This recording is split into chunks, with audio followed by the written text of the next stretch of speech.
Hello everyone, welcome back to my channel.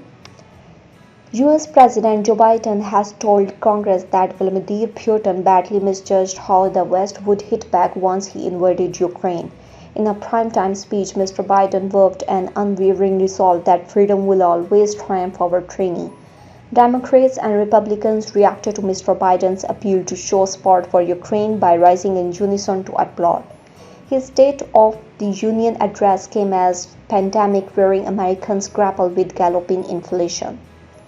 In an all-long address to lawmakers on Tuesday night, the Democratic president said Putin's war was premeditated and unprovoked. He rejected repeated efforts at diplomacy.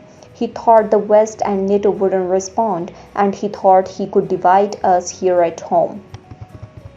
Mr. Biden, whose chaotic withdrawal last year from Afghanistan damaged his popularity among Americans, added Putin was wrong, we were ready. He announced that the US would ban Russian aircrafts from American airspace, following similar bans by Canadian and European authorities. The US and its allies have launched a barrage of sanctions against Russia's economy and financial system and Mr. Putin himself.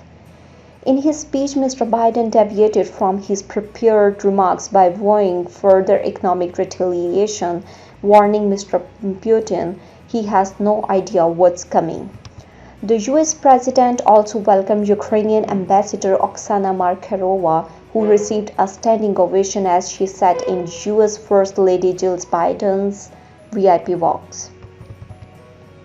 Hours before his address, Mr. Biden spoke to Ukrainian President Volodymyr Zelensky to discuss what help the US could give his country after 6 days of the Russian assault.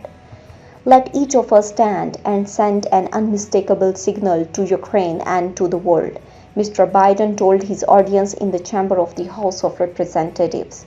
It was one of the few moments in the speech where the members of both deeply polarized parties rose together to clap and cheer for Ukraine, many of them waving Ukraine flags that had been passed out before the president arrived. Mr. Biden's first formal State of the Union speech, an annual event pushing a president agenda, came as his approval rating languishes.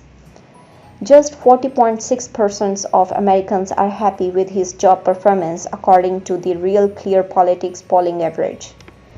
After addressing his biggest foreign policy crisis, the invasion of Ukraine, Mr. Biden confronted a host of domestic trouble dogging his presidency, from the enduring pandemic to soaring consumer prices to a wave of violent crime.